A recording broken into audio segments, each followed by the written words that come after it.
सारथी।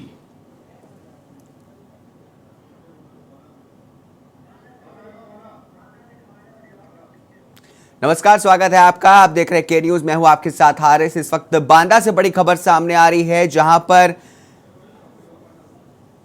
आपको बता दें कि बांदा से बड़ी खबर आ रही है। आप इसके पहले माफिया अतीक अहमद के बारे में आपको बता देते हैं। प्रयागराज से बड़ी खबर है और बांदा में जहरीली प्रसाद खाने से 8 मासूम बेहोश हो गए हैं। बड़ी खबर बता रहे हैं आपको बांदा से, जहां पर 8 मासूम आनन फानन में मासूमों को स्वास्थ्य व्यवस्था के लिए ले जाया गया है। बांदा जनपद के जसईपुर गांव की घटना आपको बता रहे हैं, जहां पर 8 बच्चों की प्रसाद खाने से बीमार हो गए हैं। बच्चों को जिला अस्पताल ट्रामा सेंटर रेफर किया गया है। तो बड़ी खबर आपको बता रहे हैं बांदा से, जहां पर 8 बच्चों की प्रसाद खाने से तबीयत खराब हो गई है। अघोरी कलका बाबा पर तंत्र मंत्र करने का आरोप लगा है। मौके पर पुलिस पहुंची है। बच्चों को बाबा के द्वारा दिया गया था प्रसाद, जिनमें से 8 बच्चों की तबीयत खराब हो गई है। पुलिस अघोरी बाबा की कर रही है तलाश। तो बड़ी खबर आपको बता रहे बांदा से, जहां पर जहरीला प्रसाद खाने से 8 मासूम हुए बीमार। आनन फानन में स्वास्थ्य केंद्र में कराया गया है भर्ती। बांदा जनपद के जसईपुर गांव की घटना आपको बता रहे हैं। बच्चों को जिला अस्पताल ट्रामा सेंटर रेफर किया गया है। मौके पर पहुंची पुलिस जांच में जुट गई है। अघोरी बाबा की तलाश में पुलिस जुट गई है। अघोरी बाबा कलका बाबा पर तंत्र मंत्र करने का आरोप लगाए। बच्चों को बाबा के द्वारा ही दिया गया था प्रसाद। पुलिस अघोरी बाबा की तलाश में जुटी है। जहरीली प्रसाद खाने से 8 मासूम बेहोश हो गए। आनन फानन में स्वास्थ्य केंद्र में कराया गया भर्ती। बांदा जनपद के जसईपुर गांव की घटना आपको बता रहे हैं। बच्चों को जिला अस्पताल में ट्रामा सेंटर रेफर किया गया है। मौके पर पहुंची पुलिस जांच में जुटी। अघोरी कलका बाबा पर तंत्र मंत्र करने का आरोप लगा है, जिनके प्रसाद खाने से 8 बच्चे बेहोश हो गए। इस बीच बड़ी खबर आपको बता देते हैं प्रयागराज से, जहां पर मुख्तार अंसारी पर, इससे पहले आपको बता दें कि बसपा सुप्रीमो मायावती का बड़ा फैसला सामने आया है। मुनकाद अली को कोऑर्डिनेटर पद से हटाया गया है। निकाय चुनाव में निष्क्रिय रहने पर पद से हटाया गया है। बीएसपी को हर जगह नहीं मिले थे प्रत्याशी।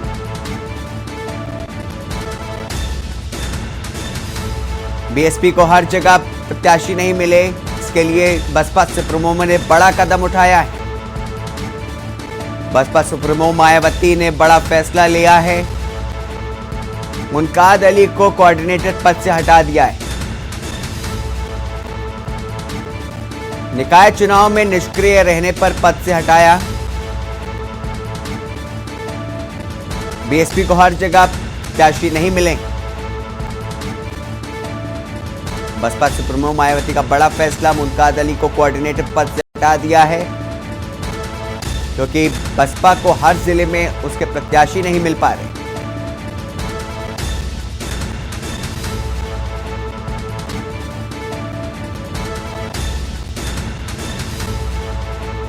निकाय चुनाव से पहले निष्क्रिय रहने पर मुनकाद अली को हटा दिया है कोऑर्डिनेटर पद से बसपा सुप्रीमो मायावती ने।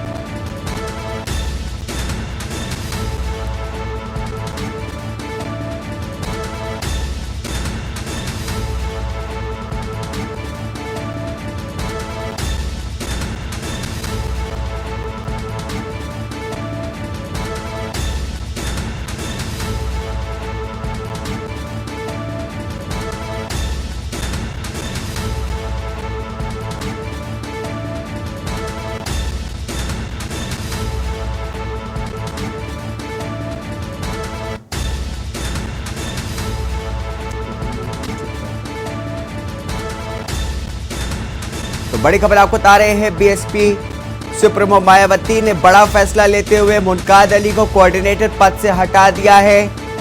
निकाय चुनाव से पहले निष्क्रिय रहने के लिए मुनकाद अली को कोऑर्डिनेटर पद से हटा दिया है। उन पर आरोप है कि निकाय चुनाव में निष्क्रिय रहने पर उन्हें पद से हटाया गया है। बीएसपी को हर जगह प्रत्याशी नहीं मिले थे।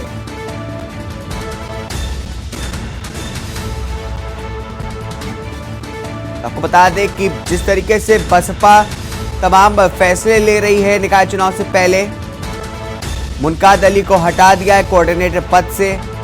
मायावती ने बड़ा फैसला लिया है। बीएसपी को हर जगह प्रत्याशी नहीं मिल पा रहे हैं।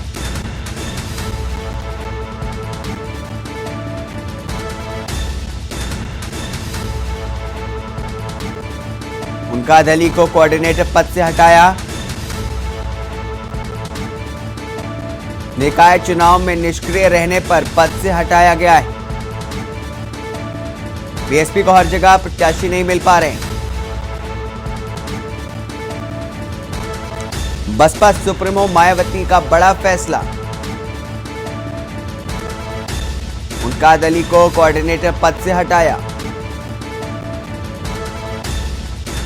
निकाय चुनाव में निष्क्रिय रहने पर पद से हटा दिया गया है।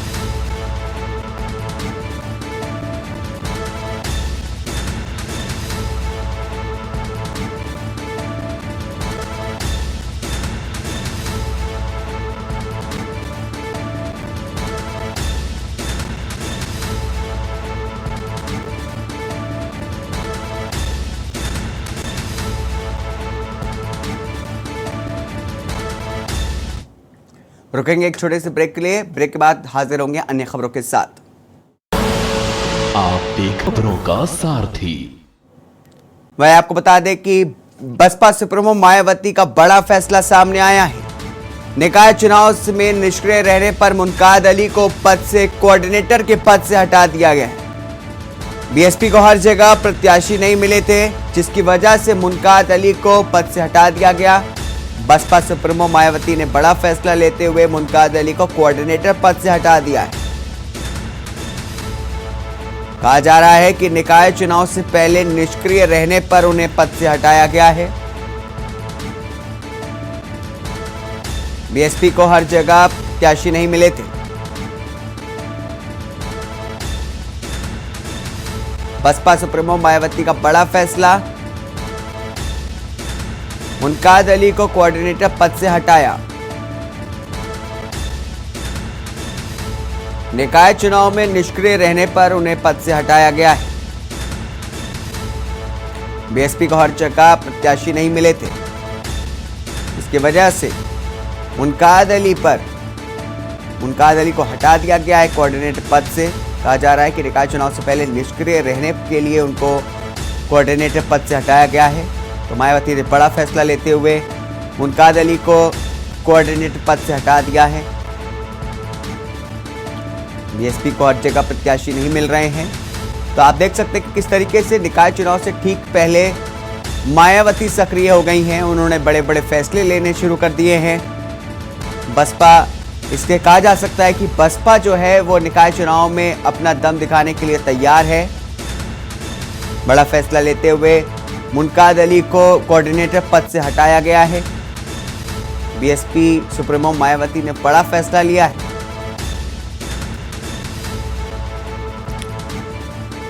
इस पर बात करने के लिए हमारे ब्यूरो चीफ मनीष श्रीवास्तव हमारे साथ जुड़ चुके हैं। मनीष, जिस तरीके से बसपा सुप्रीमो मायावती एक बार फिर से सक्रिय हो गई हैं ठीक निकाय चुनाव से पहले, और मुनकाद अली को कोऑर्डिनेटर पद से हटाया गया, उसको लेकर के क्या कुछ अपडेट है?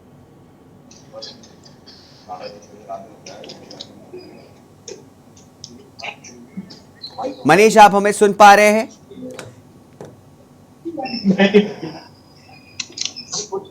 मनीष, किस तरीके से, जिस तरीके से निकाय चुनाव से ठीक पहले निकाय चुनाव से ठीक पहले मायावती ने बड़ा फैसला लेते हुए मुनकाद अली को कोऑर्डिनेटर पद से हटाया है। इसको लेकर के क्या कुछ बताना चाहेंगे हमारे दर्शकों को?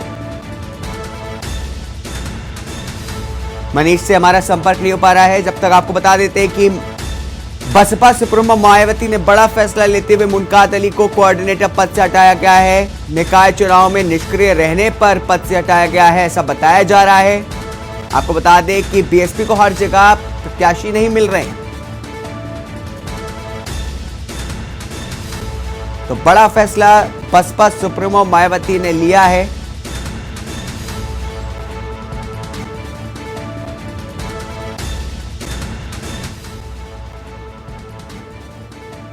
जैसे कि आप देख सकते हैं कि मायावती ने ट्वीट करके इस फैसले की जानकारी दी है। मायावती ने 3 लगातार ट्वीट किए हैं।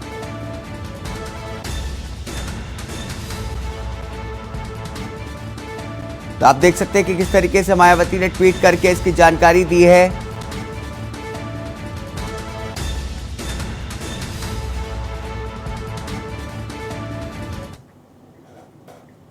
वहीं सीएम योगी आदित्यनाथ का आज जालौन दौरा होने वाला है। आपको बता दें कि 2 मई को सीएम योगी आदित्यनाथ जालौन दौरे पर जाएंगे।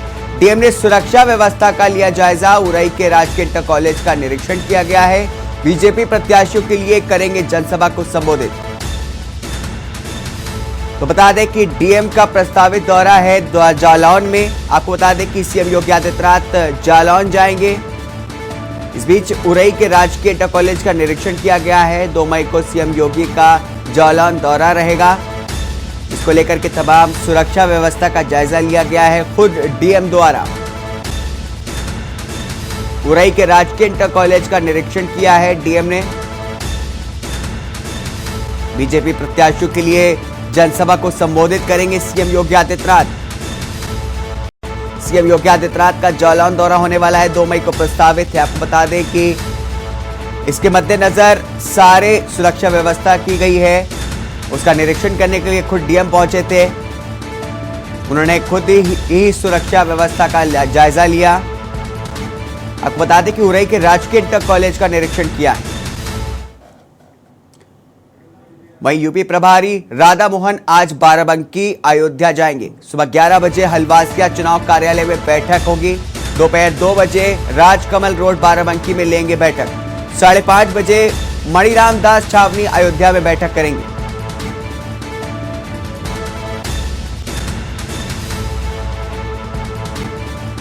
साढ़े 5 बजे मणिराम दास छावनी अयोध्या में बैठक करने वाले हैं। यूपी प्रभारी राधा मोहन आज बाराबंकी अयोध्या के दौरे पर रहेंगे। सुबह 11 बजे हलवासिया चुनाव कार्यालय में बैठक की जाएगी। दोपहर 2 बजे राजकमल रोड बाराबंकी में लेंगे बैठक। 5:30 बजे मणिराम दास छावनी अयोध्या में बैठक करेंगे। यूपी प्रभारी राधा मोहन आज बाराबंकी दौरे पर रहेंगे। रुकेंगे एक छोटे से ब्रेक के लिए। ब्रेक के बाद जल्द हाजिर होंगे अन्य खबरों के साथ। आप देख रहे हैं की न्यूज का सारथी। ब्रेक के बाद फिर एक बार आपका स्वागत है। निकाय चुनाव को लेकर के बड़ी खबर सामने आ रही है। कई दलों के नेता बीजेपी में शामिल हो सकते हैं, बड़ी खबर आ रही है।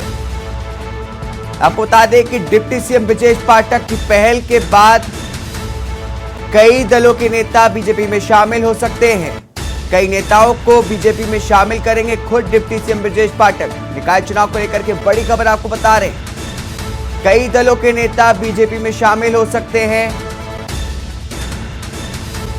खुद ब्रजेश पाठक द्वारा बीजेपी में उनको शामिल कराया जा सकता है। डिप्टी सीएम ब्रजेश पाठक की पहल के बाद ये कहा जा रहा है कि कई नेताओं को बीजेपी में शामिल किया जा सकता है। कई अन्य दलों के नेता बीजेपी में शामिल होंगे। निकाय चुनाव को लेकर के बड़ी खबर सामने आ रही है। कई दलों के नेता बीजेपी में हो सकते हैं शामिल। भारतीय जनता पार्टी दूसरे दलों को भी नेताओं को अपनी पार्टी में शामिल करने वाली है।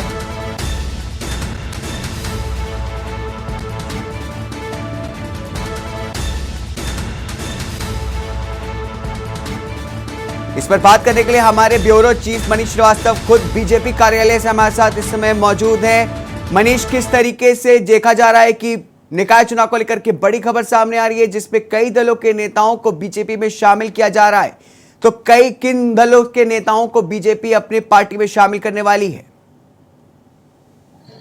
बिल्कुल, आपको बता दें कि एक बड़ा फेरबदल अगर हम कहें तो उत्तर प्रदेश की राजनीति में जिस तरह से नगर निकाय चुनाव में एक सेंधमारी देखी जा रही है, और खासतौर से अगर हम बात करें तो जो समाजवादी पार्टी के जो भी प्रत्याशी रहे हैं, जो भी समाजवादी पार्टी के नेता रहे या निकाय चुनाव की अगर बात कर लें तो उसमें जो नगर पालिका के सदस्य हैं या फिर पार्षद के तौर पर जो भी कार्यकर्ता समाजवादी पार्टी से लंबे समय से जुड़े रहे, अब वो लगातार बीजेपी में आने का उनका सिलसिला जारी है। और कुछ ही दिन, एक हफ्ता मात्र बचा हुआ है नगर निकाय चुनाव में। ऐसे में बीजेपी में कई समाजवादी पार्टी के नेताओं के आने का सिलसिला जारी है। ऐसे में सबसे बड़ी बात आज बता दें कि आज जिस तरह की ज्वाइनिंग जो आज बीजेपी कार्यालय में यहाँ पर कुछ ही देर बाद उप मुख्यमंत्री ब्रजेश पाठक कराएंगे, उनमें खासतौर से अगर बताएं आपको तो समाजवादी पार्टी के सरोजनी नगर से जिला पंचायत सदस्य पलक रावत ये बीजेपी आज ज्वाइन करेंगी, और समाजवादी पार्टी से हैदरगंज तृतीय वार्ड से जो ताराचंद रावत हैं, वहां की जो बीजेपी की पार्षद हैं, वो आज सदस्यता लेंगे। उनके साथ में तमाम जो भी बड़े नेता हैं, जो भी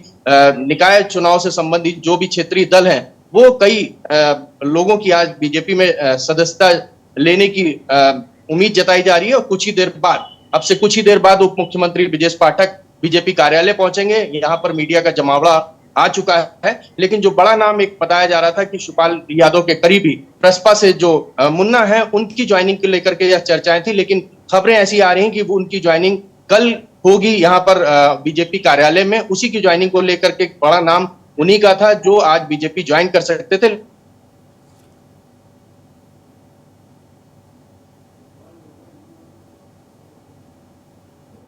आपको बता दें कि मनीष से हमारा संपर्क टूट गया है, इसमें फिर से उनके साथ जुड़ेंगे। इससे पहले आपको बड़ी खबर आपको बता दें निकाय चुनाव से पहले कि डिप्टी सीएम ब्रजेश पाठक के 2 जिलों में कई नेता आज बीजेपी में शामिल हो सकते हैं। कहा जा रहा है कि कई, तो जैसे बताया कि कई समाजवादी पार्टी के जो नेता हैं और जो छुटभैया नेता हैं, प्रमुख नेता भी बीजेपी में शामिल हो सकते हैं। मनीष हमारे साथ फिर से इस पर बात करने के लिए हमारे साथ जुड़े हैं। मनीष, जिस तरीके से देखा जा रहा है कि अभी तक ये चुनाव, ये सीधा जो निकाय चुनाव था, ये सीधा बीजेपी और सपा के बीच माना जा रहा था, लेकिन अब बसपा सुप्रीमो मायावती ने भी एक बड़ा फैसला लेते हुए मुनकाद अली को कोऑर्डिनेटर पद से हटा दिया है। तो इसको लेकर के क्या कुछ कहा जा सकता है? किस तरीके से क्या अब बसपा भी निकाय चुनाव में सक्रिय नजर आ रही है? देखिए, बहुजन समाजवादी पार्टी की बात करें तो तमाम जगहों से ये शिकायतें आ रही थी कि वो अभी पार्षद के लिए अपने जो प्रत्याशी उनका चयन ही नहीं कर पा रही है। ऐसे में बहुजन समाजवादी पार्टी की अगर हम कहें तो वो पूरी तरह से सक्रिय इस चुनाव में नहीं दिखाई दे रही है।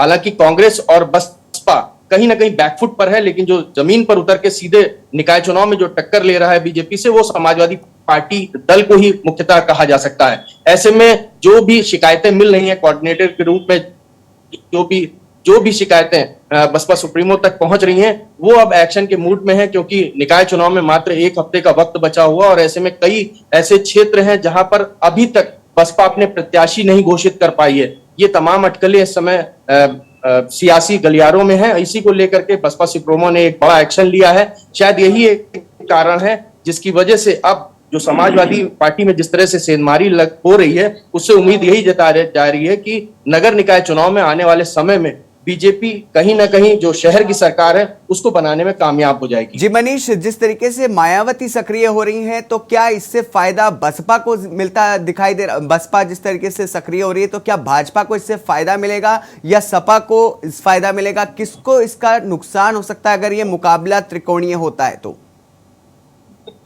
देखिए, निश्चित तौर से ये मुकाबला त्रिकोणीय नहीं कहा जा सकता। जिस तरह से जो हालात दिख रहे हैं, जिस तरह से बसपा और कांग्रेस उतना सक्रिय नहीं है इस नगर निकाय चुनाव में, जो भी इसके पीछे के कारण हो, चाहे वो कर्नाटक का चुनाव हो, चाहे आने वाले समय में लोकसभा का चुनाव हो, जिस तरह से नगर निकाय चुनाव में जो भागीदारी होती थी बसपा की या कांग्रेस की, पिछले अगर लंबे समय से हम बात कर लें, पिछले 15-20 सालों का अगर हम उठा करके आंकड़े देखें, तो बहुजन समाजवादी पार्टी पूरी तरह से जमीन पर उतर के नगर निकाय चुनाव में टक्कर देती थी। लेकिन इस वक्त में जो आज के जो 2023 का जो चुनाव हो रहा है नगर निकाय चुनाव में, इसमें कहीं ना कहीं बसपा बैकफुट पर नजर आ रही है और बसपा उतनी सक्रिय नहीं नजर आ रही जितना बीजेपी लगातार रैलियां कर रही है। मुख्यमंत्री योगी आदित्यनाथ खुद उन रैलियों में जाकर के रोज संबोधित कर रहे हैं। चाहे राजधानी लखनऊ की अगर हम बात कर लें तो वहां पर भी रोज मुख्यमंत्री बाहर जिलों का दिन में दौरा करते हैं और शाम को आकर के राजधानी लखनऊ में कोई ना कोई जनसभा को संबोधित कर रहे हैं। लेकिन ऐसे में बसपा सुप्रीमो ना तो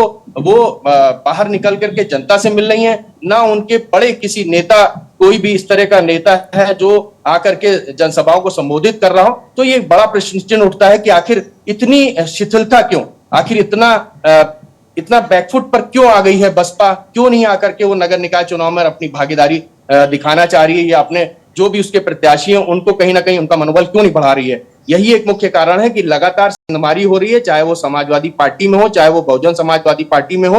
और बीजेपी इस जो शहर की सरकार अगर हम कहें, जो नगर निकाय के जो भी प्रत्याशी हैं उनको तोड़ने में कामयाब हो रही है। ताजा उदाहरण अभी शाहजहांपुर में हमको देखने को मिला, जहां पर राममूर्ति वर्मा की बहू को समाजवादी पार्टी ने अपना चुनाव चिन्ह भी दे दिया, लेकिन उसके ठीक एक दिन बाद वो भारतीय जनता पार्टी में शामिल हो गई और सुरेश खन्ना वित्त मंत्री ने खुद उनकी ज्वाइनिंग कराई। ऐसे में ये बड़ा प्रश्न उठ रहा है कि आखिर जो बाकी दलों के नेता है वो बीजेपी में अब शामिल क्यों हो रहे हैं, आखिर क्या कमी है, क्यों नहीं समाजवादी पार्टी और बहुजन समाजवादी पार्टी अपने कार्यकर्ताओं को रोक पा रही है, आखिर क्या मुख्य कारण है। इसके पीछे तमाम राजनीतिक सवाल उठ रहे हैं। आने वाले जी मनीष, अभी आपके साथ जुड़ेंगे, रुकेंगे एक छोटे से ब्रेक के लिए। ब्रेक के बाद मनीष हमारे साथ जुड़े रहेंगे। आप देख रहे हैं के न्यूज, खबरों का सारथी। ब्रेक के बाद स्वागत है आपका। आपको बता दें कि निकाय चुनाव से पहले ठीक भाजपा ने लेकर के बड़ी खबर सामने आ रही है कि कई दलों के नेता आज बीजेपी में शामिल हो सकते हैं। इस पर बात करने के लिए हमारे सहयोगी मनीष सीधे बीजेपी कार्यालय से हमारे साथ जुड़े हुए हैं। आपको बता दें कि उससे पहले मनीष हमारे साथ जुड़ेंगे, उससे पहले आपको बता दें कि कई नेताओं को बीजेपी में शामिल किया जा सकता है।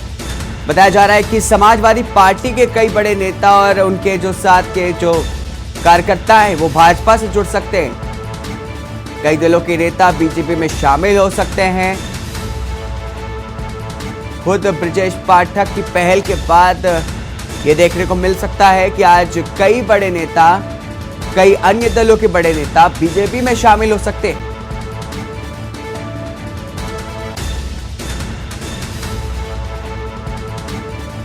आपको बता दें कि निकाय चुनाव में सीधा मुकाबला सपा और भाजपा के बीच माना जा रहा है। इस बीच बड़ी खबर आ रही है कि कई बड़े नेता सपा से भाजपा की तरफ आ सकते हैं। कई नेताओं को बीजेपी अपने पार्टी में शामिल करने वाली है, तो निकाय चुनाव में इसका सीधा असर देखने को मिलेगा। कई दलों के नेता बीजेपी में शामिल हो सकते हैं। सीएम योगी आदित्यनाथ इस बीच ताबड़तोड़ रैलियां कर रहे हैं और आज उनका बता दें कि आज मथुरा और आगरा में भी और फिरोजाबाद में भी सीएम योगी आदित्यनाथ आज दौरे पर रहेंगे, जनसभाओं को संबोधित करेंगे। जिस तरीके से पूरी भाजपा चुनाव प्रचार में उतर गई है, ऐसा कहा जा सकता है कि निकाय चुनाव की जो रैलियां हो रही हैं उसमें भाजपा सामने से लीड कर रही है। डिप्टी सीएम ब्रजेश पाठक की 2 जिलों में जनसभाएं होने वाली हैं। आपको बता दें कि आज हरदोई और उन्नाव जिले में जनसभा को संबोधित करेंगे। सुबह 11 बजे मल्लावा हरदोई में जनसभा को संबोधित करेंगे। करीब 12:30 बजे कृष्ण लीला मैदान में बंगर मऊ में जनसभा को संबोधित करेंगे। इसके बाद 2:15 बजे सब्जी मंडी गंगा घाट उन्नाव में जनसभा को संबोधित करने के लिए पहुंचेंगे। उसके बाद दोपहर करीब 3:55 पर सब्जी मंडी इटौंजा में जनसभा को संबोधित करेंगे डिप्टी सीएम ब्रजेश पाठक।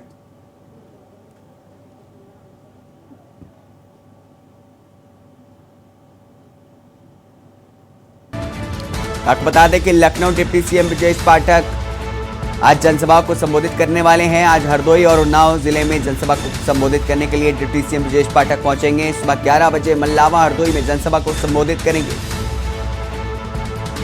उसके बाद 12:30 बजे करीब 12:35 पर कृष्ण लीला मैदान में बंगर मऊ में जनसभा को संबोधित करेंगे।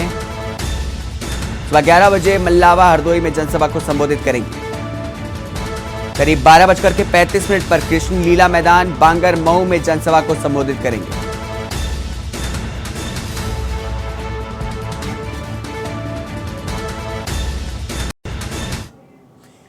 इस बीच प्रयागराज से बड़ी खबर आ रही है। अतीक अहमद के वकील को आज कोर्ट में पेश किया जाना है। आपको बता दें कि बड़ी खबर आ रही है प्रयागराज से।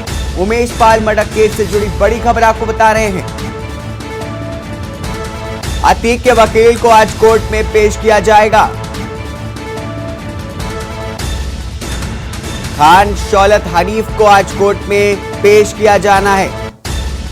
पुलिस की अर्जी पर कोर्ट ने किया था तलब।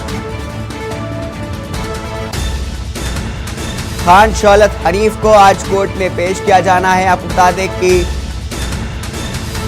पुलिस की अर्जी पर कोर्ट में किया गया था तलब, जिसके बाद आज अतीक अहमद के वकील को आज कोर्ट में पेश किया जाएगा। आपको बता दें कि अतीक अहमद के वकील है खान शौकत, जिनको आज कोर्ट में पेश किया जाएगा। उमेश पाल मर्डर केस में साजिश का बनाया गया है।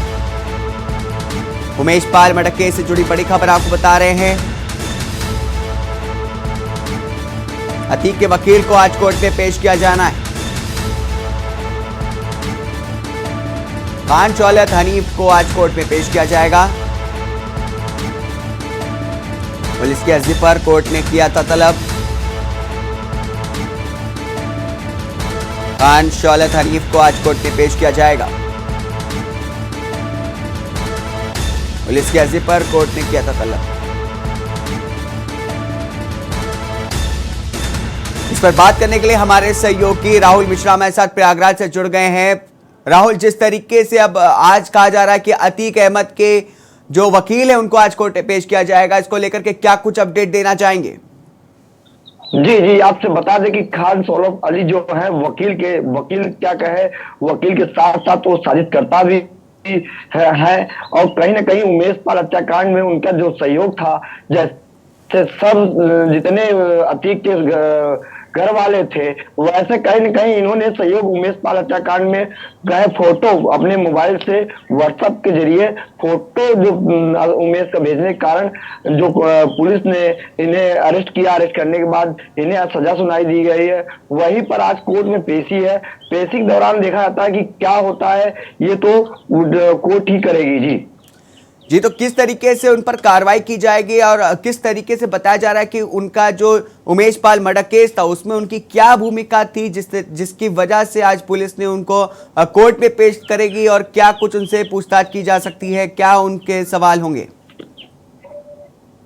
जी, आपसे बता दें कि उमेश पाल जब हत्या होने से पहले इन्होंने असद के पास मोबाइल में और अतीक के मोबाइल में फोटो कहीं न कहीं भेजा था। तो उस फोटो के जरिए जो था, जैसे कि जो गुर्गे थे जो नहीं पहचान रहे थे, उस फोटो के जरिए उन्हें शिनाख्त करके उन्हें गोली मारा गया था। जो उनके घर पर ताबड़तोड़ कार्रवाइयां हुई थी, गोली मारा गया था और उसके बाद प्रशासन एक्टिव हुई और अरेस्ट करी। अरेस्ट में कहीं कहीं इनका जो नाम सोशल मीडिया से जो चेक किया गया, तो मीडिया उसमें व्हाट्सएप जरिए मोबाइल से इन्हें पकड़ा गया। पकड़ जाने के बाद जो इनके पर कार्रवाई हुई, वो जेल भी है, पर लेकिन नहीं सेंट्रल जेल में बंद है, पर लेकिन अभी उनकी जो तारीख चल रही है। मामला यह है कि जो अतीक के वकील हनीफ कहें ये वकालत का, ये काली कोर्ट का भी बेइज्जती करे। कभी इनके साथ साथ जितने वकालत अधिवक्ता हैं वो भी इनके बदनामी का वो ओढ़ा ओढ़ चुके हैं। क्योंकि ये अगर चाहते तो एक पक्ष, जैसे अभी इनके वकील हैं विजय मिश्रा है और कई वकील हैं जो सहयोग कर रहे हैं, लेकिन ऐसा कोई उनके खिलाफ में कोई नहीं बोल रहा है। तो कहीं ना कहीं गलत थे, गलत का इन्हें सजा मिल रहा है क्योंकि प्रशासन जो है एक्टिव है, वो इन्हें छोड़ने वाली नहीं है, चाहे वो शासनिक अधिकारी हो, चाहे वकील हो, चाहे पत्रकार हो। जैसे पत्रकार के बेस में आपने देखा भी कि अतीक और अशरफ की हत्या की गई, तो इससे कई पत्रकारों की जो वैसे पत्रकार है उन पर भी कार्रवाई हो रही है। तो प्रशासन की जो मंशा है वो किसी जो गलत रहेगा, गलत के साथ जो गलत रहेगा उसे सजा जरूर मिलनी है, चाहे जो हो। तो अगर वकील कहें, वकील पे आज सुनवाई होनी है, कोर्ट में पेशी होनी है। अब जो पुलिस है, पुलिस अपना पक्ष रखेगी। अब देखा है क्या रखा जाता है। जी हनीफ, तो जिस तरीके से और भी जो इनके वकील जो है हनीफ जी, उनके लेकर के उनकी क्या हिस्ट्री बताई जा सकती है कि कितने पुराने से वो अतीक के साथ जुड़े हैं और क्या क्या कुछ उन पर आरोप लगे हैं और किस तरीके से उनको देखा जा रहा है, इस पूरे मामले में उनकी क्या भूमिका हो सकती है? जी जी, आपसे बता दें कि वकील जो है वो वकील जो साबरमती जेल से लेकर के रायबरेली जेल तक जाया करते थे, क्योंकि साबरमती जेल में अतीक अहमद था और अशरफ था रायबरेली जेल में। तो ये सारे पैसे के बल पर, कहीं ना कहीं अतीक के पास पैसे की कमी तो थी नहीं, वो पैसे के बल पे अपने वकील को मोहरा बना करके वो कारनामा करवाया करता था। उसे ये नहीं पता था, वकील को ये नहीं पता था कि हर दिन बदलते हैं, सबका दिन आता है। तो आज वो अतीक का जो अतीत चल रहा है, अतीत की जो छानबीन हो रही है, क्योंकि पहले अतीत था वो आज अतीत रह गया है। तो अतीत के चक्कर में आज वकील के साथ साथ जितने गुर्गे हैं उन पे भी कार्रवाई हो रही है। चाहे गुड्डू मुस्लिम कहें, गुड्डू मुस्लिम का भी कहीं ना कहीं इस वकील का सहयोग था, कि वकील को सहयोग दे रहा था, क्योंकि गुड्डू मुस्लिम भी एक तरह से अतीक का राइट हैंड माना गया और उसके बाद आज तक गुड्डू मुस्लिम भी नहीं पकड़ा गया। तो वकील का जो पेशा होना चाहिए, वकील सिर्फ अपने क्लाइंट से क्लाइंट जरिए बात होना चाहिए, पर लेकिन क्लाइंट के माध्यम अगर घर गलवा काम करने लगे, ये घर में घुस करके उन्हें खूबियां देना, विपक्ष का बताना, तो इससे तो वो दोषी पाए गए हैं, तभी तो उन्हें सजा हुई है। और उसके बाद सजा के बाद वो सजा काट भी रहे हैं, नैनी सेंट्रल जेल में बंद भी है। तो आपसे बता दें कि कार्रवाई के नाम पे नील नहीं है, कार्रवाई होती दिखाई दे रही है, कार्रवाई होगी भी। और जितने बच्चे खुचे हैं सब पे कार्रवाई होती दिखाई दे रही है। कि आज बता दे शाइस्ता की बताएं तो शाइस्ता थी, इसका मास्टरमाइंड थी, इस उमेश पाल हत्याकांड का मास्टरमाइंड थी, क्योंकि अतीक तो जेल में बंद था। उसे सिर्फ और सिर्फ फोन पे ही लोकेशन दिया गया कि आज ये हो गया, कल ये कर देंगे।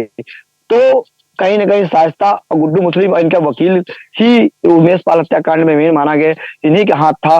तो इससे कहीं ना कहीं सब जितने दोषी हैं, क्योंकि सबसे बड़ी गुत्थी तो उमेश पाल का अभी शाइस्ता और उसके बाद गुड्डू मुस्लिम है। वकील जो है वकील की सजा तो होगी, आज कोर्ट में सुनवाई होगी, उसमें सजा जो होनी है हो चुकी है। लेकिन उसके बाद अभी सबसे बड़ी गुत्थी कौन है, मास्टरमाइंड इस क्राइम क्षेत्र की आपसे बताएं, जो अतीक के काले साम्राज्य की बताएं, वो कौन, सिर्फ और सिर्फ शाइस्ता और गुड्डू मुस्लिम। मेन टारगेट शाइस्ता और गुड्डू मुस्लिम है। आए दिन पुलिस छापेमारी करती है कि मैं जैसे चकिया से लेकर के प्रतापगढ़ से लेकर करके प्रयागराज कहें, हर जगह पे आए लोकेशन मिलने के बाद इनका जो लोकेशन है वो कहीं ना कहीं हटता जाता रहा है। जी राहुल, तो जिस तरीके से आपने बताया कि किस तरीके से अब अतीक के जो और गुर्गे हैं और तो तमाम उनसे जुड़े लोग हैं, उन पर पुलिस पूरी तरह से शिकंजा कसे हुए है। बहुत बहुत शुक्रिया इस मामले पर तमाम जानकारी हमारे साथ साझा करने के लिए।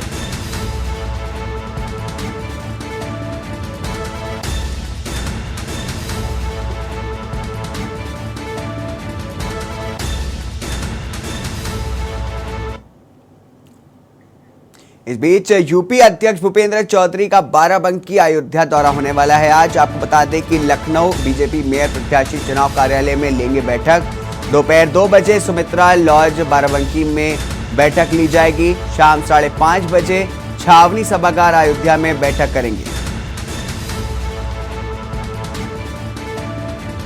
आपको बता दें कि शाम 5:30 बजे आज छावनी सभागार में बैठक को संबोधित करेंगे। अध्यक्ष भूपेंद्र चौधरी बाराबंकी अयोध्या दौरे पर रहेंगे आज। लखनऊ बीजेपी मेयर प्रत्याशी चुनाव कार्यालय में बैठक लेंगे। दोपहर 2 बजे सुमित्रा लॉज बाराबंकी में बैठक लेंगे।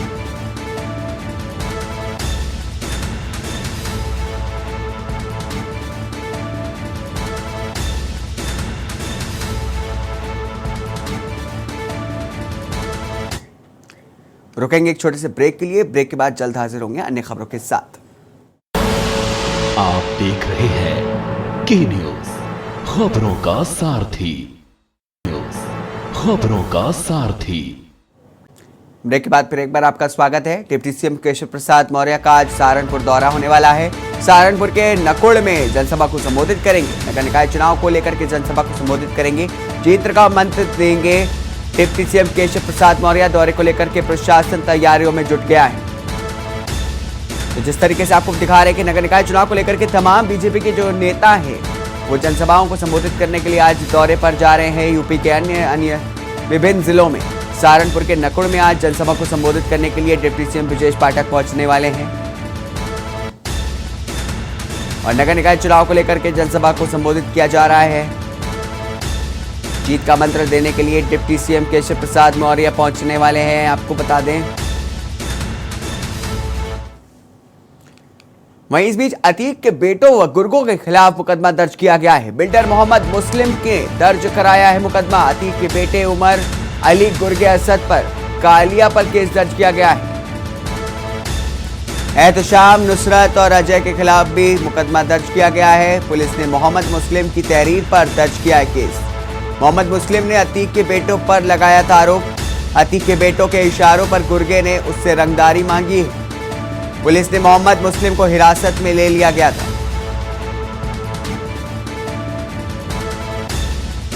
तो आपको बता दें कि अब अतीक के बेटों पर शिकंजा कसा जा रहा है। अतीक के बेटे के इशारे पर गुर्गे ने रंगदारी मांगी थी बिल्डर मुस्लिम से। पुलिस ने मोहम्मद मुस्लिम को हिरासत में लिया गया था। अतीक के बेटों व गुर्गों के खिलाफ मुकदमा दर्ज किया गया है। बिल्डर मोहम्मद मुस्लिम ने दर्ज कराया मुकदमा। अतीक के बेटे उमर अली गुर्गे असाद कालिया पर केस दर्ज हुआ है। एहतशाम, नुसरत और अजय के खिलाफ भी दर्ज हुआ है केस। पुलिस ने मोहम्मद मुस्लिम की तहरीर पर दर्ज किया केस। मोहम्मद मुस्लिम ने अतीक के बेटों पर लगाया आरोप।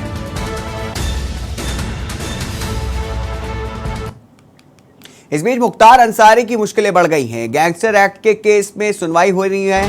गाजीपुर कोर्ट आज सुनाएगा फैसला। गैंगस्टर एक्ट के केस में सुनवाई होने वाली।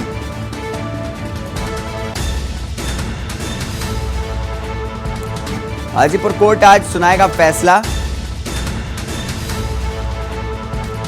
गैंगस्टर एक्ट केस में सुनवाई होनी है।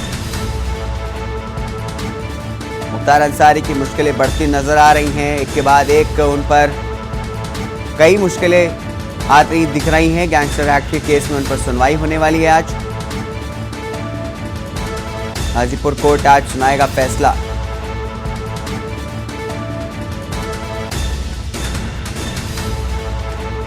गैंगस्टर एक्ट के केस में उन पर सुनवाई होने वाली है। मुख्तार अंसारी की मुश्किलें बढ़ती नजर आ रही हैं।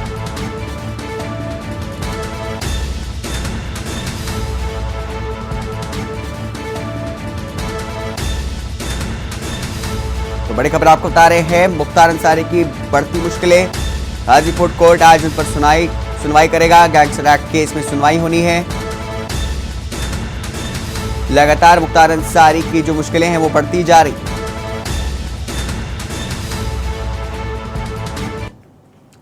वहीं इस बीच छत्तीसगढ़ के दांतेवाड़ा जिले में नक्सलियों ने बड़ी वारदात को अंजाम दिया है। नक्सलियों द्वारा किए गए ब्लास्ट से डीआरजी के 10 जवान और एक वाहन चालक शहीद हो गए हैं। हादसे की तस्वीर बड़ी भयानक है। हमले वाली जगह पर बड़ा गड्ढा हो गया है और वाहन पूरी तरह से नष्ट हो गया है।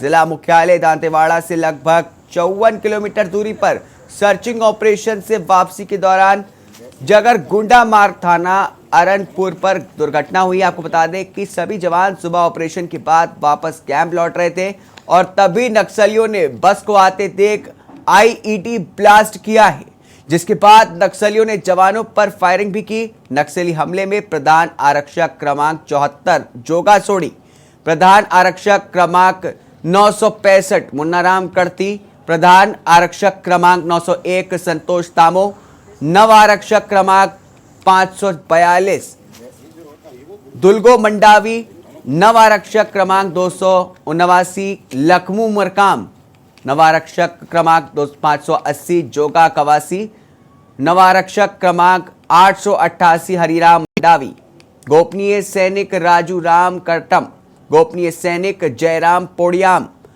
गोपनीय सैनिक जगदीश कवासी और निजी वाहन चालक धनीराम यादव शहीद हुए हैं।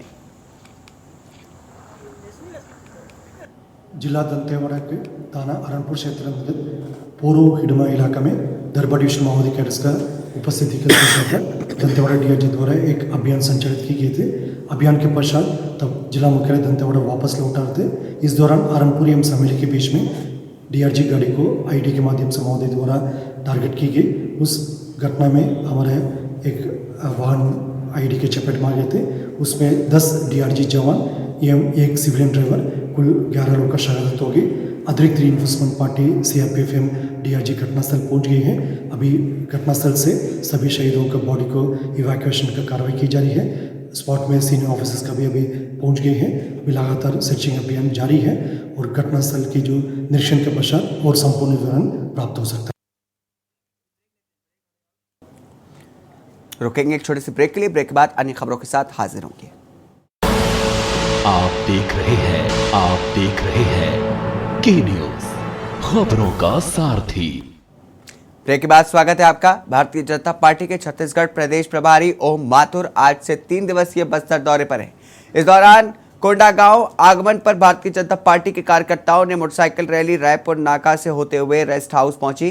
चुनावी वर्ष शुरू के मद्देनजर भारतीय जनता पार्टी कार्यकर्ताओं को साधने में लगी।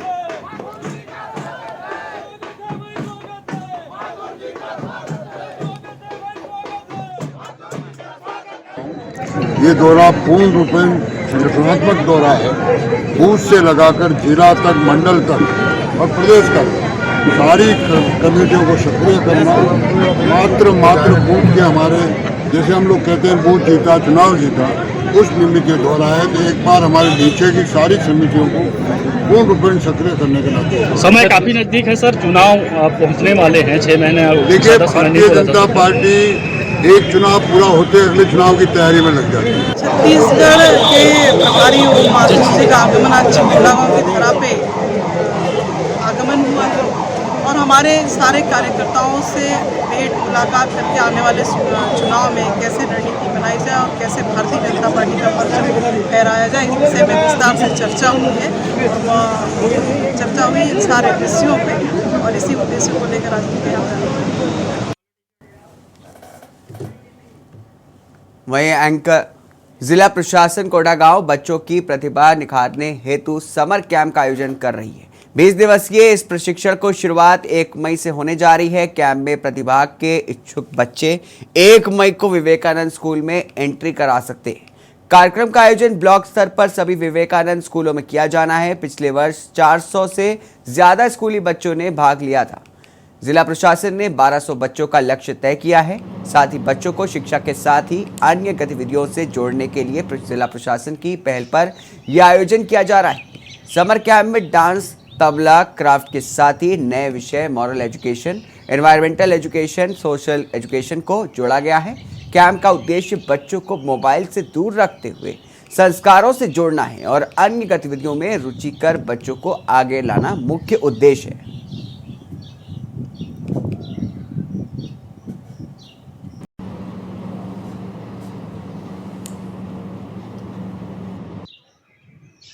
पूर्व वर्ष की भांति इस वर्ष भी समर कैंप का आयोजन हम लोग करने जा रहे हैं और जो अवकाश स्कूलों में 1 मई से प्रारंभ हो रहा है, उसी अवकाश में पिछले वर्ष केवल जिला मुख्यालय में समर कैंप का आयोजन किया गया था, जिसमें से लगभग 400 बच्चों ने पार्टिसिपेट किया था अलग अलग विधाओं में। इस बार हम उसको हम लोग कलेक्टर साहब के निर्देशानुसार ब्लॉक स्तर पे उसको आयोजित कर रहे हैं, ताकि अंदर से जो ब्लॉक स्तर के जो बच्चे हैं उनको भी इसका लाभ मिल सके। खबर कोरबा से है। SECL कर्मी की घर पर किचन में लाश मिलने से हड़कंप मच गया है। मृतक सपन कुमार बिंजवार वेल्डर कैटेगरी 3 के पद पर SECL में पदस्थित है। उसका कमरा 2 दिन बंद पड़ा था। पड़ोसियों ने दीपका थाना पुलिस को सूचना दी, जहां मौके पर पहुंची ने जांच की। बता दें कि मृतक के परिजन बाहर हुए गए थे।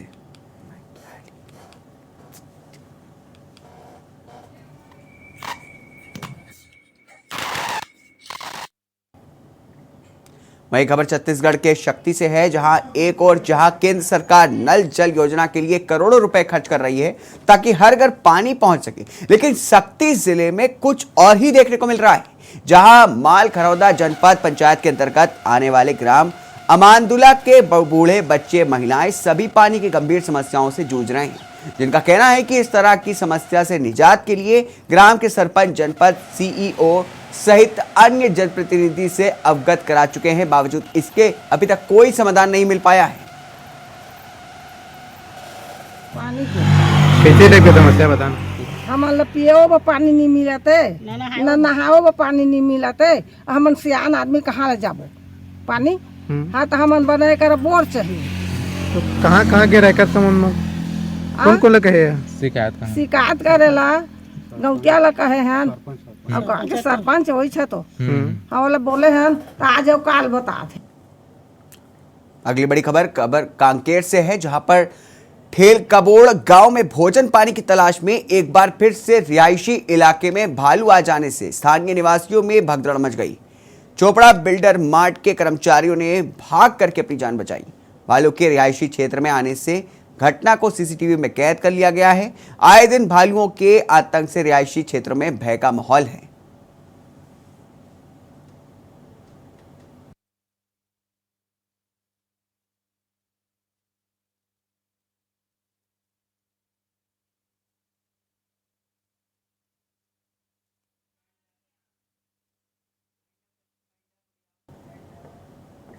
इन्हीं खबरों के साथ इस बुलेटिन में इतना ही। दीजिए इजाजत।